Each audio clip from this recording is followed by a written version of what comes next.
CM ಸಿದ್ದರಾಮಯ್ಯನವರು ಮತ್ತು ಅವರ ಕುಟುಂಬದ ವಿರುದ್ಧ ಕೇಳಿಬಂದಂತಹ ಮೂಡಾ ಪ್ರಕರಣದ ಹಗರಣ. ಈಗಾಗಲೇ ಲೋಕಾಯುಕ್ತ ಪೊಲೀಸರು ಇನ್ವೆಸ್ಟಿಗೇಷನ್ ಅನ್ನು ನಡೆಸಿ ಸಿಎಂ ಸಿದ್ದರಾಮಯ್ಯನವರು ಮತ್ತು ಅವರ ಕುಟುಂಬಕ್ಕೆ ಕ್ಲೀನ್ ಚಿಟ್ ಕೊಟ್ಟಿದ್ದಾರೆ. ಇದೇ ಬಿ ರಿಪೋರ್ಟ್ ಅನ್ನು ಪ್ರಶ್ನಿಸಿ ಸ್ನೇಹಮಯಿ ಕೃಷ್ಣ ಅವರು ಕೋರ್ಟ್ನ ಕದ ತಟ್ಟಿದ್ರು. ಸಿಎಂ ಕುಟುಂಬದಿಂದ ಮೂಡಾ ಸೈಟ್ ಅಕ್ರಮದ ಆರೋಪ. ಸಿಎಂ ಸಿದ್ದರಾಮಯ್ಯನವರ ಮೂಡಾ ಭವಿಷ್ಯ ಇವತ್ತು ನಿರ್ಧಾರವಾಗುವ ಸಾಧ್ಯತೆ. ಅಂತಿಮ ರಿಪೋರ್ಟ್ ಅನ್ನು ಸಲ್ಲಿಸೋದಕ್ಕೆ ಲೋಕಾಯುಕ್ತ ಇವತ್ತು ಮುಂದಾಗುವ ಚಾನ್ಸಸ್ ಇದೆ.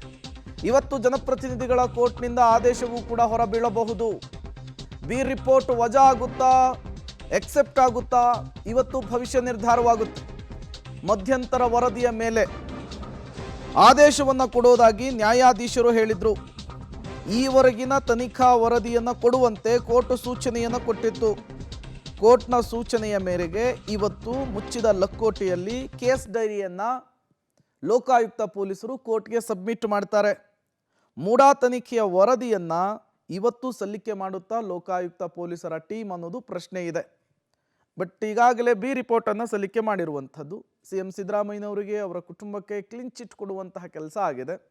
ಅಧಿಕಾರಿಗಳ ಮಟ್ಟದಲ್ಲಾದಂತಹ ಗೋಲ್ಮಾಲ್ ಇದು, ಹಗರಣ ಇದು ಅಂಥೇಳಿ ಈಗಾಗಲೇ ಕನ್ಕ್ಲೂಷನ್ಗೂ ಕೂಡ ಲೋಕಾಯುಕ್ತ ಪೊಲೀಸರು ಬಂದಿರುವಂಥದ್ದು. ಇದೇ ವಿಚಾರವನ್ನೇ ಪ್ರಶ್ನೆ ಮಾಡಿರುವಂಥದ್ದು ದೂರುದಾರ ಸಾಮಾಜಿಕ ಕಾರ್ಯಕರ್ತ ಸ್ನೇಹಮಯಿ ಕೃಷ್ಣ ಅವರು ಕೋರ್ಟ್ನಲ್ಲಿ. ಇವತ್ತು ಇದೇ ವಿಚಾರಕ್ಕೆ ಸಂಬಂಧಪಟ್ಟಂತೆ ಏನಾಗುತ್ತೆ ಅನ್ನುವಂತಹ ಕುತೂಹಲ ಇದೆ, ಭವಿಷ್ಯ ಇದೆ.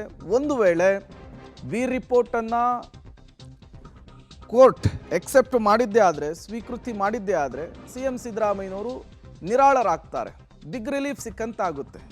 ಒಂದು ವೇಳೆ ಬಿ ರಿಪೋರ್ಟ್ ವಜಾ ಆಗಿದ್ದೇ ಆದರೆ ಸಿಎಂ ಸಿದ್ದರಾಮಯ್ಯನವರು ಮತ್ತೊಮ್ಮೆ ಕಾನೂನು ಸಂಕಷ್ಟವನ್ನು ಫೇಸ್ ಮಾಡಬೇಕಾದಂತಹ ಪರಿಸ್ಥಿತಿ ಎದುರಾಗುತ್ತೆ.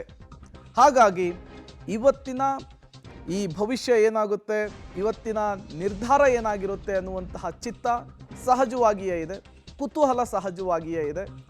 ಮೂಡಾ ತನಿಖೆಯ ವಿಚಾರಕ್ಕೆ ಸಂಬಂಧಪಟ್ಟಂತೆ ಇವತ್ತು ಲೋಕಾಯುಕ್ತ ಪೊಲೀಸರು ವರದಿ ಸಲ್ಲಿಕೆ ಮಾಡುವುದಕ್ಕೆ ಸಿದ್ಧತೆಯನ್ನು ಮಾಡಿಕೊಂಡಿದ್ದಾರೆ ಅನ್ನೋದು ಗೊತ್ತಾಗ್ತಾ ಇದೆ.